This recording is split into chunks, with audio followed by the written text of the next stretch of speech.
తెలంగాణలో రాజకీయాలు వేడెక్కుతున్నాయి. BRS MLC Kalvakuntla Kavitha తాజాగా చేసిన వ్యాఖ్యలు రాజకీయ వర్గాల్లో చర్చానీయాంశంగా మారుతున్నాయి. రాష్ట్ర ప్రభుత్వం ప్రారంభించనున్న రాజీవ్ యువ వికాసం పథకంపై కవిత అభ్యంతరం వ్యక్తం చేస్తున్నారు. తెలంగాణకు రాజీవ్కు సంబంధం ఏంటి అనే విధంగా మాట్లాడిన కవిత మరోసారి తెలంగాణ సెంటిమెంట్ ను తెరపైకి తెస్తున్నారనే చర్చ స్టార్ట్ అయింది. అసలు బీఆర్ఎస్ జాగృతులు కేసీఆర్ కు రెండు కళ్ళు అంటున్న కవిత యాక్షన్ ప్లాన్ ఏంటి? తెలంగాణ జాగృతి సంస్థను యాక్టివేట్ చేస్తున్న కవిత కొత్త ఆఫీసులో తొలి కార్యాచరణ ప్రకటించారు. జూన్ 4న మహాధర్నా నిర్వహిస్తున్నట్టు చెప్పారామె. కేసీఆర్ కు ఓ కన్ను బీఆర్ఎస్ అయితే మరో కన్నులా జాగృతి ఉంటుందంటున్నారు. ఇటు రాష్ట్ర ప్రభుత్వం అటు కేంద్ర ప్రభుత్వం పైన విమర్శలు చేశారు కవిత. బీఆర్ఎస్ తో ఆమెకు విభేదాలు వచ్చాయన్న ప్రచారం నేపథ్యంలో కేసీఆర్ పై ఈగ వాలిన ఊరుకోబోమని ఆమె వార్నింగ్ ఇవ్వడం చర్చనీయాంశంగా మారింది. మేం పని చేస్తుంటే ఓర్వలేనటువంటి కొంతమంది మరి చాలా మాటలు మాట్లాడుతూ ఉన్నారు. వారందరి ఆశల్ని అడియాశలు చేస్తూ నేను ఇవాళ ఒక ప్రకటన చేస్తూ ఉన్నాను. కేసీఆర్ గారికి రెండు కళ్ళలాగా ఒక కన్ను బీఆర్ఎస్ అయితే ఇంకో కన్ను జాగృతి అయి నిలబడుతుందని చెప్పి ఈ సందర్భంగా మేము తెలియజేస్తూ ఉన్నాం. కేసీఆర్ గారి మీద ఈగ వాలితే కూడా ఊరుకోము. జాగృతి పేరిట ప్రజల్లోకి వెళ్లాలని చూస్తున్న కవిత అందుకు అనుగుణంగానే యాక్షన్ ప్లాన్ రూపొందించుకున్నట్లు చర్చ మొదలైంది. తెలంగాణ ఆవిర్భావం రోజైన జూన్ 2 రాజీవ్ యువ వికాసం పథకాన్ని రాష్ట్ర ప్రభుత్వం ప్రతిష్టాత్మకంగా ప్రారంభించబోతుంది. రాష్ట్రంలో కాంగ్రెస్ ప్రభుత్వంపై ఒత్తిడి పెంచడం, పథకం ప్రారంభించడానికి ముందు ఎమ్మెల్సీ కల్వకుంట్ల కవిత తెలంగాణ ప్రభుత్వం పథకాలకు రాజీవ్ గాంధీ పేరు పెట్టడంపై విమర్శలు చేస్తూ సెంటిమెంట్ ను రాజేసే ప్రయత్నం చేస్తున్నారనే చర్చ రాజకీయ వర్గాల్లో జరుగుతుంది. పథకాలకు ఆయన పేరు పెట్టడం ప్రజల సెంటిమెంట్ ను గాయపరుస్తుందని కవిత వాదిస్తున్నారు. ముఖ్యంగా రాజీవ్ యువ వికాసం వంటి పథకాల పేర్లు తెలంగాణ ఉద్యమ స్ఫూర్తికి విరుద్ధమని ప్రజల్లో సెంటిమెంట్ ను రాజేస్తున్నారనే చర్చ స్టార్ట్ అయింది. రాజీవ్ యువ వికాసం అనే పేరుతోని పథకం తీసుకొస్తామని పేపర్లలో నేను చదివిన. రాజీవ్ గాంధీకి మాకేం సంబంధం అండి? తెలంగాణ రాష్ట్రానికి రాజీవ్ గాంధీ గారికి ఏం సంబంధం? నేను ముఖ్యమంత్రి గారిని డిమాండ్ చేస్తూ ఉన్నా, తెలంగాణ యువకుల కోసం చేపట్టేటటువంటి పథకానికి మీరు ఖచ్చితంగా తెలంగాణ వాదుల పేరు పెట్టాలి.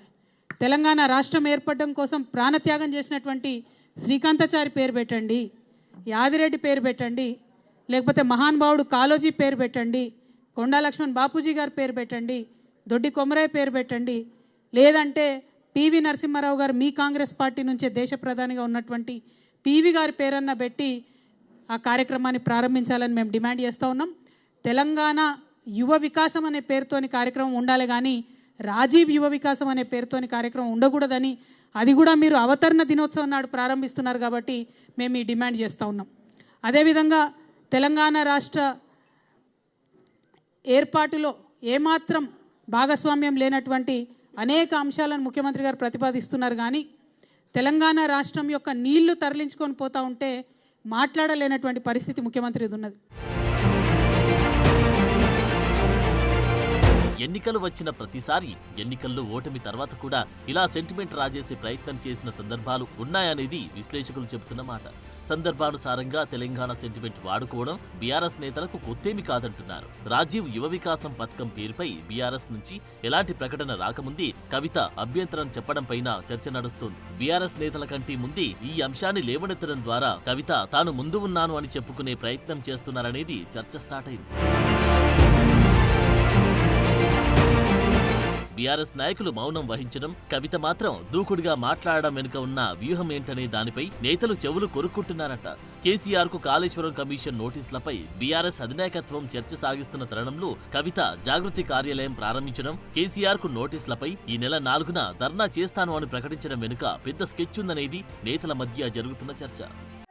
తెలంగాణ జాతిపిత అయినటువంటి కేసీఆర్ గారి మీద మీరు ఇవాళ నోటీసులు ఇవ్వడం అంటే యావత్తు తెలంగాణకు నోటీసులు ఇచ్చినట్టే అని నేను భావిస్తూ ఉన్నాను. ఎందుకోసం ఈ మాట చెప్తా ఉన్నామంటే ఆ బక్కపల్సటి మనిషి ఒకసారి పిడికిలెత్తి బయలుదేరితేనే ఇవాళ తెలంగాణ రాష్ట్రం వచ్చింది. తెలంగాణ రాష్ట్రం వచ్చింది కాబట్టే మీరు ఇవాళ తెలంగాణ రాష్ట్రానికి ముఖ్యమంత్రిగా ఉన్నారు. అది మర్చిపోయి అటువంటి వ్యక్తికే మీరు ఇవాళ నోటీస్ ఇవ్వడం ఎందుకోసం ఇస్తూ ఉన్నారు? మొత్తం ఈ నోటీస్ ఏంది, ఈ కమిషన్ ఏంది, ఈ కథ ఏంది? తెలంగాణ జాగృతి సైనికులంతా కూడా యావత్ రాష్ట్రానికి జూన్ 4వ తారీఖు నాడు ఒక మహాధర్నా చేస్తాం. మేము ఆ ధర్నాలు అన్నీ కూడా వివరిస్తాం. మీ కుట్ర ఏంది, కాళేశ్వరం ఏంది, ఇవన్నీ కూడా వివరిస్తాం. జూన్ 4వ తారీఖు నాడు ఒక మహాధర్నా చేపట్టబోతా ఉన్నాం ఇందిరా పార్క్ దగ్గర తెలంగాణ జాగృతి తరఫున. కవిత లేవనెత్తిన అంశాలను కాంగ్రెస్ పార్టీ కొట్టిపారేస్తున్న పరిస్థితి. కవిత వ్యాఖ్యలపై కాంగ్రెస్ నాయకులు తీవ్రంగా మండిపడుతున్నారు. రాజీవ్ గాంధీ పేరుతో ఉన్న పథకాలను మార్చే ఆలోచన ప్రభుత్వానికి లేదని స్పష్టం చేశారు. రాజీవ్ గాంధీ భారతదేశ అభివృద్ధికి చేసిన కృషిని గుర్తుకు చేస్తూ యువత సాధికారత కోసం రూపొందించిన పథకాన్ని రాజకీయ రంగు పులమవద్దని వాదిస్తున్నారు. బీఆర్ఎస్ ఇటీవల ఎన్నికల్లో ఓటమి తర్వాత కూడా కవిత ఇలాంటి వ్యాఖ్యలు చేస్తూ తెలంగాణ ప్రజల్లో తమ సెంటిమెంట్ ఇమేజ్ ను కాపాడుకోవడానికినన్న విశ్లేషణలు వినిపిస్తున్నాయి. మరి కవిత వ్యాఖ్యలు రానున్న రోజుల్లో తెలంగాణ రాజకీయాల్లో ఎలాంటి మార్పులకు దారితీస్తాయో వేచి చూడాలి.